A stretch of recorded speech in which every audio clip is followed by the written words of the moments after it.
Hello and welcome back to wings एक उड़ान। सो दोस्तों, आज मैं फिर कुछ एमसीक्यूज़ लेके आया हूँ और एमसीक्यूज़ कुछ ऐसे हैं कि जिनको मुझे बोर्ड पे सॉल्व करवाना पड़ेगा। कुछ प्रैक्टिकल पोर्शन है और ये टॉपिक जो मैं लेके आया हूँ वो है accounting for partnership basic fundamentals, और ये आपका पीडीएफ का पेज नंबर 90 पे आपको मिलेंगे। तो इसमें क्योंकि कुछ एमसीक्यूज़ ऐसे हैं जो एक प्रैक्टिकल पार्ट है और प्रैक्टिकल पार्ट के लिए मुझे स्पेस थोड़ी ज़्यादा चाहिए, दैट्स वाई मैं आपके सामने हूँ और मैं इस बोर्ड पे आपको वो करके दिखाऊंगा कि किस तरह से आपने वो प्रैक्टिकल पार्ट को अटेम्प्ट करना है। तो दोस्तों, साथ ही साथ हमारे जितने भी पीडीएफ हैं वो हमारी जो ऐप है विंग्स एक उड़ान, प्ले स्टोर से आपको मिल जाएगी, उसको डाउनलोड कर लो, वहाँ पे अवेलेबल हैं। लेकिन कुछ बच्चों को प्रॉब्लम आ रही है उसको एक्सेस करने में, तो मंडे आफ्टरनून से आपकी वो दिक्कत दूर हो जाएगी, आपको डाउनलोडिंग ऑप्शन भी मिल जाएगा और आप उसको आराम से एक्सेस भी कर पाओगे। लेकिन ये सब होगा मंडे आफ्टरनून। तो चलिए दोस्तों, शुरू करते हैं आज का टॉपिक। आज का topic accounting for partnership basic fundamentals. आपकी जो पीडीएफ है उसका पेज नंबर 90 में आपको मिल जाएगा। The first MCQ is according to, आगे ब्लैंक है जगह, आई होप आपके पास पीडीएफ है, नहीं है तो आप ज़रूर ले लें। अकॉर्डिंग टू डैश, ये जगह खाली छोड़ी है, इसमें हमें फिल करना है। The relationship between person who have agreed to share profit of a business carried on by all or any of them acting for all। किसके अनुसार ये डेफिनेशन है कि जो पार्टनर्स हैं वो प्रॉफिट को बांटेंगे, पार्टनरशिप फर्म के प्रॉफिट को बांटेंगे, उसमें चाहे सारे प्रॉफिट पार्टनर्स काम करें या कोई एक उनके बिहाफ पे काम करे, तो वो किसके अकॉर्डिंग है। हमारे पास जो ऑप्शंस हैं, ए बाटली by, B LH Haney, C Spicer and Pegler and D Indian partnership act 1932। तो ये आपने पढ़ा था जब मैंने पार्टनरशिप करवाया था कि इंडियन पार्टनरशिप एक्ट 1932 ये कहता है कि दो या उससे ज़्यादा लोग मिलकर जब कोई बिजनेस शुरू करते हैं तो उसको हम पार्टनरशिप कहते हैं। तो उसमें कोई एक या सभी उस पार्टनरशिप को कंटिन्यू कर सकते हैं या फिर कोई एक पार्टनर बाकी के बिहाफ पे उस पार्टनरशिप को कंटिन्यू कर सकता है। The right answer was Indian partnership act 1932। चलिए दोस्तों, नेक्स्ट पे आते हैं। Main characteristics of Indian partnership act 1932 are. अब आपने पार्टनरशिप एक्ट 1932 आई होप सबने पढ़ा है। उसके जो मेन कैरेक्टरिस्टिक्स हैं वो क्या हैं, उसकी जो मेन बातें, ए कि जो भी पार्टनरशिप फर्म होगी उसमें मोर देन 1 पर्सन होगा। ये तो बहुत ज़रूरी है क्योंकि किसी भी पार्टनरशिप को फॉर्म करने के लिए एक से ज़्यादा लोग होने चाहिए, दो या उससे ज़्यादा लोग, ठीक है। तो more than 1 person, absolutely right, ये तो है ही है। B to earn the profit object, कि हमें पार्टनरशिप फर्म में प्रॉफिट अर्न करना है। ऑफ कोर्स लॉस के लिए तो कोई भी पार्टनरशिप फर्म नहीं बनाता, हम प्रॉफिट के लिए बनाते हैं, तो ये भी है। C is relation of owner as an agent. तो जो पार्टनर्स हैं वो ओनर भी हैं और एज एन एजेंट भी हैं। ओनर का मतलब मालिक, आप सब समझते हो, और एजेंट का मतलब क्या है। एजेंट का मतलब कि सपोज करो कि 3 पार्टनर हैं, तीनों ओनर हैं, लेकिन उसमें से एक पार्टनर जो है वो लुक आफ्टर कर रहा है, वो चला रहा है, बाकी लोग जो हैं वो काम नहीं कर रहे, उन्होंने सिर्फ पैसा लगाया है। बाकी जो जितना भी काम है बाकी 2 पार्टनर्स के बिहाफ पे वो एक तीसरा पार्टनर कर रहा है। तो उस तीसरे पार्टनर को हम एजेंट भी कहेंगे, कि जो ओनर के बिहाफ पे काम करे उसको हम ओनर भी कहते हैं और वो एजेंट भी है क्योंकि वो बाकी के पार्टनर्स के बिहाफ पे काम कर रहा है। ये तीनों ही पार्टनरशिप एक्ट के जो है मेन कैरेक्टरिस्टिक्स हैं, तो ये तीनों ही होंगे। Right answer is D, all of above, यानी ये सारे ही इसमें आते हैं। चलिए दोस्तों, नेक्स्ट पे मूव करते हैं। The relation of partner with the firm is, जो पार्टनर है उसका फर्म के साथ जो रिलेशन है वो क्या है।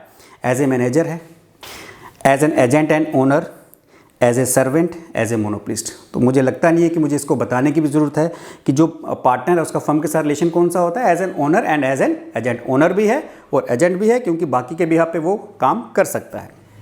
तो इसका थर्ड का right answer is B, as an owner and agent. चलिए दोस्तों, नेक्स्ट पे, in the absence of partnership deed the interest is allowed on the loan given by the partner to the firm. आपको याद होगा मैंने rules in the absence of partnership deed बताए थे और उसमें एक रूल था कि अगर कोई पार्टनर फर्म को लोन देता है, नॉट कैपिटल, लोन, कर्ज, तो उसको वो कितने % इंटरेस्ट का हकदार है।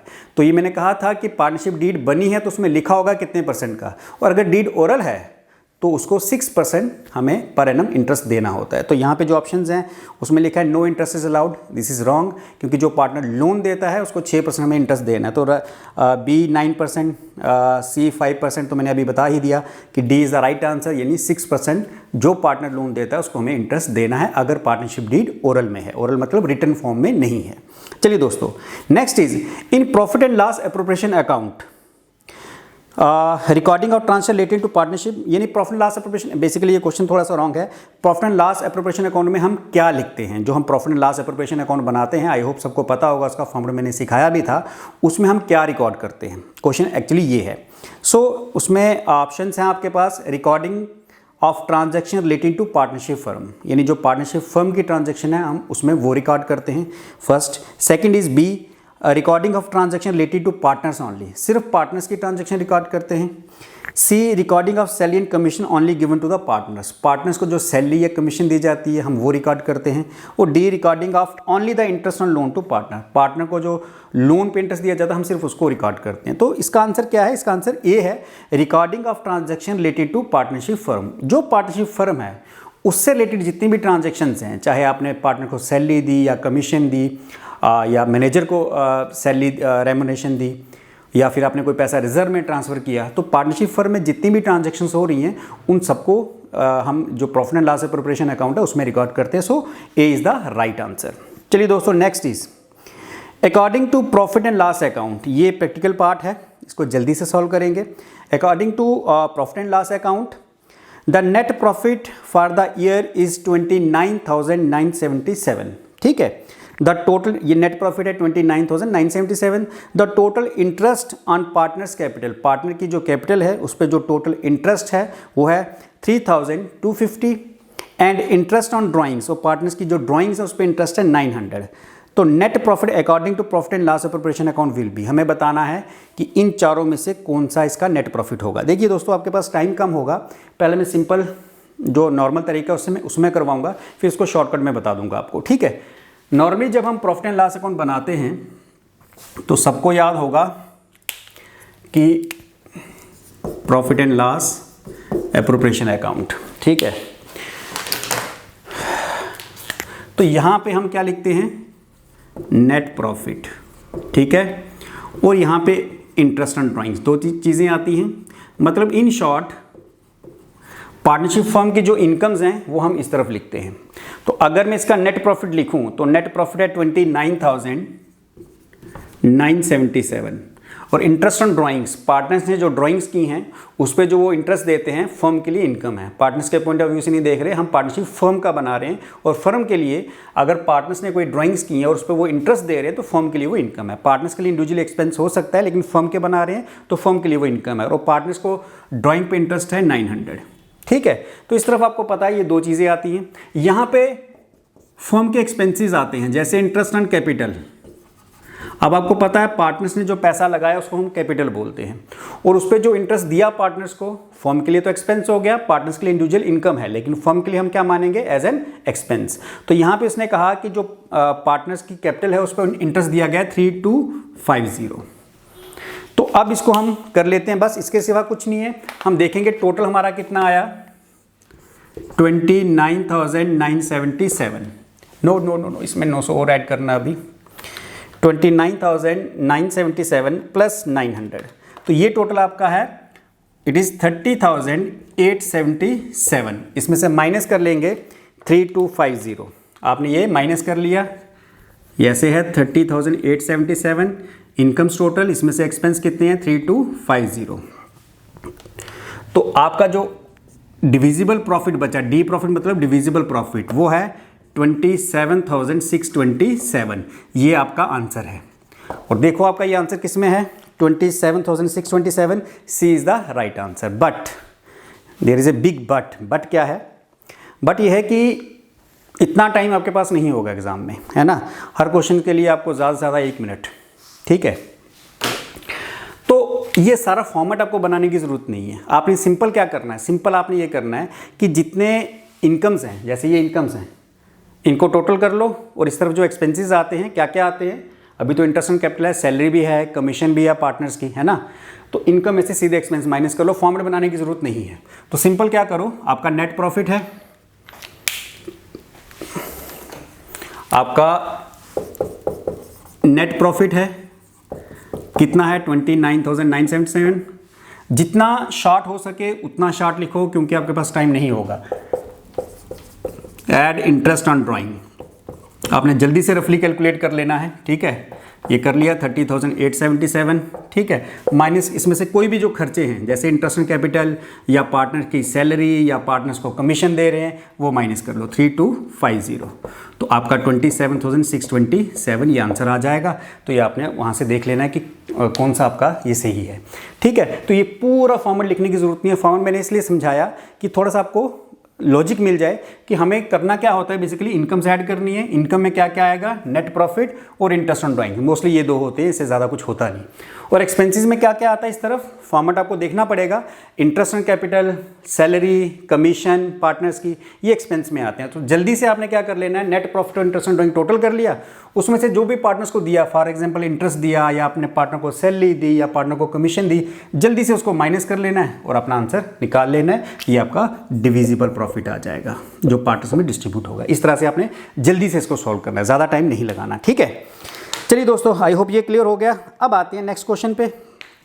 सो नेक्स्ट क्वेश्चन है, according to profit and loss account the net profit for the year is 25,000। Again same question आ रहा है कि हमारे पास नेट प्रॉफिट 25,000 का है। Interest on loan of A partner, एक पार्टनर ने लोन दिया था, उसको इंटरेस्ट दिया 8,000, ये एक्सपेंस है, खर्चा है। And commission of another partner, एक पार्टनर को कमीशन भी दी, ये भी एक्सपेंस है 1,000 की, और इंटरेस्ट ऑन ड्राइंग्स है 5,000, ठीक है। तो जल्दी से इसको सॉल्व कर लेते हैं। तो सिंपल, आपके पास जो नेट प्रॉफिट है, सबसे पहले नेट प्रॉफिट लिखो, ठीक है। मेरे पास जो नेट प्रॉफिट है वो है 25,000, ठीक है, मैं यहाँ लिख दूंगा 25,000, और ऐड क्या कर देना, अगर इंटरेस्ट ऑन ड्राइंग्स है, क्योंकि ये फर्म के लिए इनकम होती है। तो इंटरेस्ट ऑन ड्राइंग था 5,000, 25 और 5 कितना हो गया, 30,000, ठीक है। इसमें से एक्सपेंस माइनस कर लो, क्या क्या है, इंटरेस्ट ऑन लोन, ठीक है। आपको अगर एग्जाम में टाइम नहीं है तो ये भी लिखने की जरूरत नहीं है, इंटरेस्ट ऑन लोन रफली कैलकुलेट करो, ठीक है। ये तो मैं यहाँ पे प्रॉपर तरीके से बता रहा हूँ, वहाँ पे आप रफली कैलकुलेट करो, जरूरी नहीं है कि इंटरेस्ट ऑन ड्राइंग वगैरह लिखो, जल्दी से कैलकुलेट किया प्लस माइनस और आंसर दे दिया, ठीक है। तो इंटरेस्ट ऑन लोन 8,000, एक तो ये इंटरेस्ट ऑन लोन देना है, दूसरा कमीशन देनी है पार्टनर को, कमीशन कितनी है 1,000, ठीक है। अब आप इसका टोटल कर लो, यानी टोटल में आपने 9,000 रुपया देना है, तो 30 में से 9 माइनस कर लो, कितना बचा 21,000, ये आपका क्या है, डिविजिबल प्रॉफिट। तो देख लेते हैं, इसमें से आप देखो 21,000 वाली कोई भी फिगर आपको नहीं दिख रही होगी, ठीक है। इसमें से कोई भी फिगर जो है 21,000 वाली नहीं है, so right answer is D, none of the above, इनमें से कोई भी नहीं। चलिए दोस्तों, नेक्स्ट पे मूव करते हैं। To keep the accounts of partners on fluctuating capital method the accounts open the firm books are, अगर हम पार्टनर्स के जो कैपिटल अकाउंट, आपको याद होगा मैंने टाइप्स ऑफ कैपिटल करवाई थी, फिक्स और फ्लक्चुएटिंग, ठीक है। फिक्स कैपिटल अकाउंट में हम 2 अकाउंट बनाते हैं, कौन कौन सा, एक पार्टनर्स फिक्स कैपिटल अकाउंट और दूसरा करंट अकाउंट। आपको याद होगा कि फिक्स कैपिटल अकाउंट में हम 2 अकाउंट बनाते थे, अगर नहीं याद तो आप वो वीडियो देख लेना कि फिक्स कैपिटल अकाउंट में 2 अकाउंट बनते थे, एक पार्टनर्स फिक्स कैपिटल अकाउंट, ठीक है, और दूसरा बनता था, एक ये बनता था, दूसरा बनता था पार्टनर्स करंट अकाउंट। ये 2 अकाउंट हम अलग अलग बनाते थे। ये कब बनाते थे, लेकिन जब कैपिटल फिक्स्ड हो। लेकिन फ्लक्चुएटिंग में हम क्या करते हैं, अगर हम फ्लक्चुएटिंग कैपिटल अकाउंट बना रहे हैं तो सिंपल उसमें एक ही अकाउंट बनता है, उसको बोलते हैं पार्टनर्स कैपिटल अकाउंट। और मैंने आपको याद है बताया था कि इन दोनों को मिक्स करके हम एक ही अकाउंट बना लेते हैं, जिसको हम बोलते हैं partners capital account. So question भी यही था, to keep the account of partners on fluctuating capital, कि अगर हमें पार्टनर्स के अकाउंट्स फ्लक्चुएटिंग कैपिटल के हिसाब से बनाने हैं, the account open the firm books, जो फर्म्स की बुक है उसमें जो अकाउंट ओपन करेंगे वो कौन सा होगा, A partners capital account, B only partners current account, ठीक है। B only partners current account किस में बनता है, फिक्स कैपिटल अकाउंट में, करंट भी बनता है और फिक्स भी बनता है, तो ये भी गलत है। C partners drawings account and current account, partners का ड्राइंग अकाउंट और करंट अकाउंट, ड्राइंग अकाउंट तो मैंने अभी आपको कभी बताया ही नहीं है कि उसमें बनेगा, सो ये भी गलत है। फोर्थ डी मतलब partners capital account and partners current account, कि पार्टनर्स का कैपिटल और करंट अकाउंट, पार्टनर्स का कैपिटल और करंट अकाउंट किस में बनता है, फिक्स में।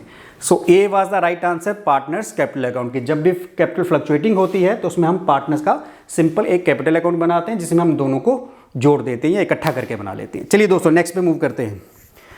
नेक्स्ट इज, अब फिक्स कैपिटल की बात कर रहा है। To keep the account of partner on fix capital method, अगर हमें पार्टनर्स का अकाउंट फिक्स कैपिटल मेथड से बनाने हैं। The account open in the firm books are, firm की बुक्स में हम कौन सा अकाउंट ओपन करेंगे, ये मैंने लिख दिया। फिक्स में कौन कौन सा अकाउंट ओपन करते हैं, पार्टनर्स फिक्स कैपिटल अकाउंट और साथ में करंट अकाउंट। तो देख लेते हैं इसमें ये आंसर कौन सा है। पार्टनर्स कैपिटल अकाउंट ए, वो तो हम सिर्फ फ्लक्चुएटिंग में करते हैं, गलत है।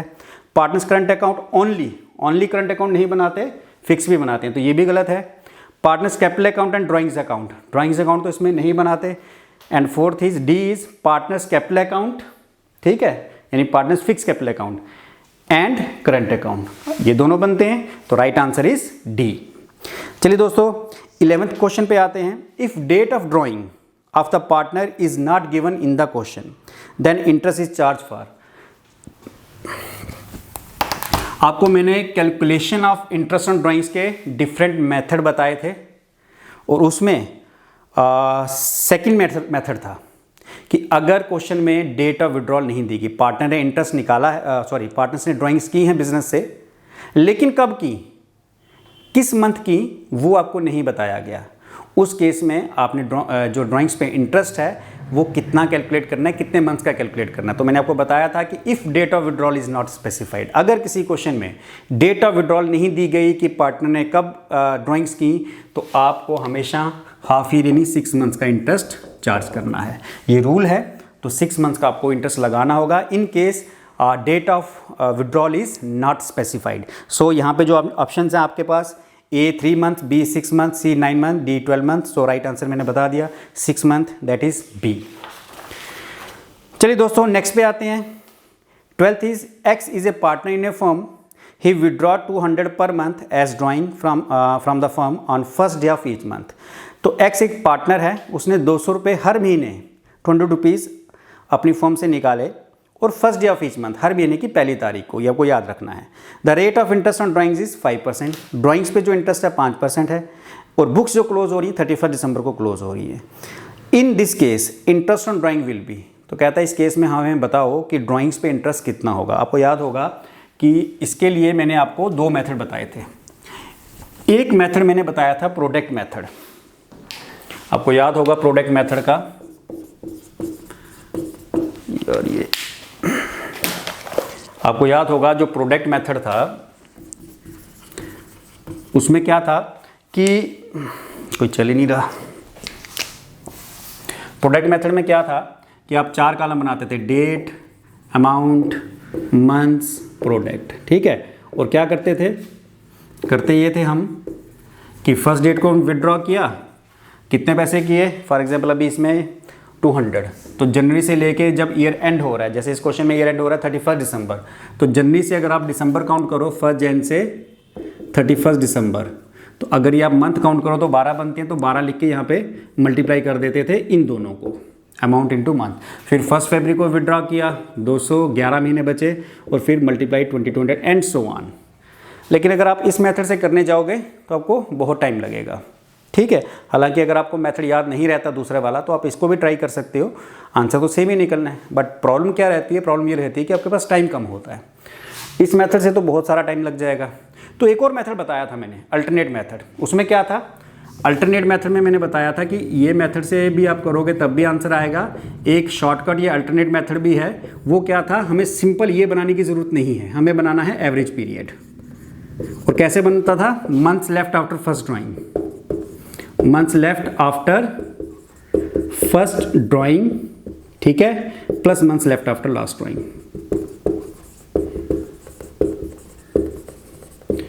लास्ट ड्राइंग डिवाइडेड बाय 2, ठीक है।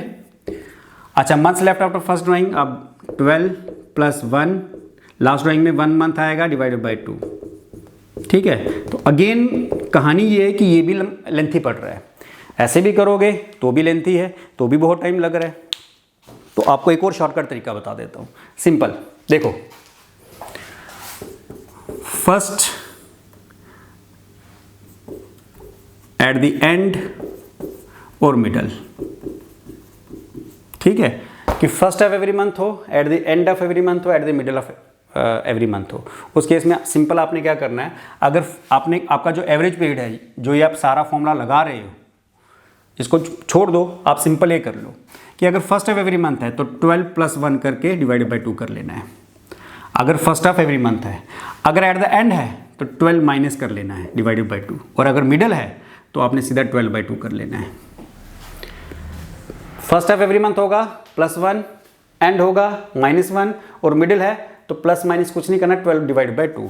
तो ये अगर आप कैलकुलेट करोगे ये आ जाएगा 6.5, ये आ जाएगा आपका 5.5, और ये आपका कितना आ जाएगा 6 मंथ्स, इस तरह से। तो एवरेज पीरियड के लिए आपने सिंपल ये याद रख लेना है। और अगर लेकिन इसमें एक बिग लेकिन है, वो लेकिन क्या है कि ये तब फॉर्मूला अप्लाई होगा जब पूरे साल पैसा विड्रॉ किया गया है, पूरे साल के 6 महीने 8 महीने किया गया है, तब ये फॉर्मूला नहीं लगेगा। मैं उसका भी बता देता हूँ तब क्या करना है। लेकिन ये फॉर्मूला कब लगेगा, जब पूरे साल आपने पैसा विड्रॉ किया है। तो पूरे साल के फिर आप ये याद रख लो कि जो फर्स्ट है, फर्स्ट ऑफ एवरी मंथ, उसमें 6.5 एवरेज पीरियड होता है, एंड में कितना होता है 5.5, ये आप याद रख लो, और मिडिल में कितना होता है 6 मंथ, ये आपने याद रखना है। लेकिन मेरी कंडीशन याद रखना कि अगर ये पूरे साल पैसा विड्रॉ किया गया। अब दूसरी सिचुएशन आती है कि मान लो अगर आप बोलते हो सर पूरे साल नहीं, मान लो किसी ने 8 महीने विड्रॉ किया, कोई बात नहीं, 8 महीने हैं तो 8 + 1, 8 - 1, और यहाँ पे 8। अगर 4 महीने हैं 4 + 1, 4 - 1, 4, और डिवाइड कर देना किसके साथ, ये नहीं भूलना, 2 के साथ डिवाइड करना नहीं भूलना आप इसको, ठीक है। तो अगर मैं इसको करूँ 9/2, 4.5, 8 माइनस ये आ जाएगा 3.5, ये कितना आ जाएगा डिवाइड बाई 2, 4। तो जितने महीने उसने विड्रॉ किया वो आपने पहले ले लेने हैं, -1 + 1, जब फर्स्ट है तो +1, एंड है तो -1, और अगर नहीं है तो जितने महीने ले रहे हैं हम, जैसे 12 थे या 8 थे, तो यहाँ पे सिंपल 12 है तो डिवाइड बाई 2 करके 6, 8 है तो डिवाइड बाई, और डिवाइड बाई 2 सबको करना है। तो एक बार फिर बता दूं आपको मैं कि आपको ये ऐसा क्वेश्चन ज़रूर आएगा आपको। अगर ऐसा क्वेश्चन आ गया तो सिंपल आपको सिर्फ ये देखना है कि पूरे 12 महीने हैं, पूरे 12 महीने हैं तो फर्स्ट ऑफ एवरी मंथ का क्या है फॉर्मूला 6.5, एंड का क्या है 5.5, और मिडिल का क्या है 6, ठीक है। ये आपने ये वैल्यू याद रख लो, और ये वैल्यू कैसे आई ये मैंने यहाँ पे आपको दिखा दिया है, ठीक है। अच्छा, अब जैसे इसी क्वेश्चन को करते हैं, क्या कहा इसने कहा 200 रुपये हर महीने विड्रॉ किया। अच्छा, 200 रुपये हर महीने किया, 200 रुपये हर महीने, साल का कितना हो गया 2400, ठीक है। तो फॉर्मूला क्या था अगर आपको याद होगा, अगर नहीं याद तो मैं लिखवा देता हूँ, amount withdrawn into rate of interest into जो भी आपका एवरेज पीरियड आया। अब इस केस में अमाउंट कब विड्रॉ किया गया, first of every month, first of every month में क्या है 6.5, तो 6.5 नीचे 12, यानी 6.5 मंथ्स आउट ऑफ कितना 12, ये नीचे 12 आपने लगाना, ये फॉर्मूले में मैंने बताया था, ठीक है। तो simple amount into rate into 6.5। चलिए जी, अमाउंट हमने ये कैलकुलेट कर लिया, साल का 2400, रेट ऑफ इंटरेस्ट क्वेश्चन में दिया है 5%, ले लिया मैंने। ये एवरेज पीरियड आपका मैंने बताया था अभी 6.5/12। जल्दी से इसको सॉल्व कर लेंगे। 2400 का 5% इंटू 6.5 डिवाइड बाई 12, अगर आप इसको करोगे आंसर आएगा 65। अब आप अपने आंसर्स में देख लो 65 कहाँ है, बी पार्ट है, so B is the right answer. अगर देखा जाए, अगर मुझे इस क्वेश्चन को करवाते हुए मतलब 5-6 मिनट हो गए हैं, लेकिन मैं वो सारी चीज़ें आपको समझा रहा था। मेन मेरा जो खत्म हुआ मकसद वो कहाँ पे ख़त्म हुआ, यहाँ पे।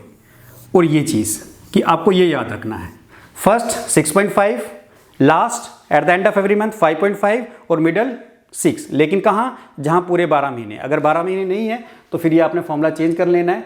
जितने महीने ड्राइंग्स की, अगर मान लो 9 महीने की, 9 + 1, 9 - 1, 9 डिवाइडेड बाई 2 तीनों में, ठीक है। तो बस इतनी सी चीज़ है। और ये भी आपको एग्जाम में पूरा फॉर्मूला भी मत लिखो यार, इतना टाइम भी नहीं होगा। आपने सिंपल कैलकुलेट कर लिया 2400, अपने दिमाग में रखो फॉर्मूला 5% है 6.5, कैलकुलेट कर लिया जल्दी से, बस इतना। और इस चीज़ को अगर आपको ये सारी चीज़ें आती है ना, ज़्यादा से ज़्यादा 30 सेकेंड लगेंगे, ठीक है। तो इस तरह से आपने इसको करना है। चलिए नेक्स्ट पे करते हैं। अच्छा, जो नेक्स्ट पार्ट है इसका 13th, इसी क्वेश्चन को आगे कहता है if in the above question, ऊपर वाले क्वेश्चन को ही हम कंटिन्यू करेंगे। If in the above question number 12 drawings are made at the end of each month, बहुत आसान है। अगर ड्राइंग्स एंड में की गई हैं, ड्राइंग्स तो टोटल ड्राइंग्स तो 2400 ही रहेंगी साल की, एंड में की गई हैं, तो क्या फॉर्मूला था इंटरेस्ट का। मैं तो लिखूंगा पूरा फॉर्मूला, आप जब एग्ज़ाम में करोगे तो लिखने की ज़रूरत नहीं है, मुझे तो आपको दिखाना है। Amount into rate into average period, and वाला एवरेज पीरियड क्या था 5.5। आपको सिंपल दिमाग में इसको रखना है। तो अमाउंट कितना है, अमाउंट 2400, रेट कितना है वही 5%, सिर्फ एवरेज पीरियड चेंज होगा 5.5/12। इतनी सी 3 लाइनें लिखी और जल्दी से इसको सॉल्व कर लिया। आई डोंट नो, मुझे पता नहीं है कि कैलकुलेटर यूज़ करने देंगे या नहीं, ठीक है। तो ये आ जाता है 55 और यहाँ पे इसका 55 आंसर है ए। अच्छा, अब इसका है, इसी क्वेश्चन को आगे कंटिन्यू किया है। In the above question number 12 if drawings are made in the middle of each month. अब भाई मिडिल है, ये दो चीज़ें तो सेम रहेंगी ना, इसमें तो कोई चेंज करनी नहीं है। मिडिल में हम क्या लेते हैं, ये है मिडिल में क्या लेते हैं 6, तो 6/12 कर लो सॉल्व। अब मुझे नहीं लगता मुझे आंसर बताने की भी ज़रूरत है आपको, है ना। तो नेक्स्ट क्वेश्चन जो है, अब आपको बता दूं, इसमें 15th question, balance of Ram's capital 80,000 the beginning of year, he withdraw 20,000 from the middle of the year, he is entitled to get the interest on capital 10%, in this case interest on capital. देखो जो राम की capital है वो 80,000 है, ठीक है, उस पर उसने 20,000 रुपये विड्रॉ किया इन द मिडिल ऑफ मंथ, मतलब इसकी मिडिल में, महीने की मिडिल में, ठीक है। अब हमें पूछा गया है कि अगर इंटरेस्ट ऑन कैपिटल 10% है तो हमारा इंटरेस्ट कितना होगा। तो चलिए दोस्तों करते हैं इसको सॉल्व। देखिए इन the middle of the year, उसने ईयर के मिडिल में विड्रॉ किया है। अगर ईयर के मिडिल में उसने विड्रॉ किया 20,000 तो उसका 10% इंटरेस्ट कितना हो गया 2,000, ठीक है। 20,000 का 10% इंटरेस्ट कितना है, सॉरी उसका कैपिटल पे इंटरेस्ट निकालना है, सॉरी ड्राइंग्स पे नहीं, ये कैपिटल पे आ गया। चलिए जल्दी से इसको भी सॉल्व करेंगे। देखो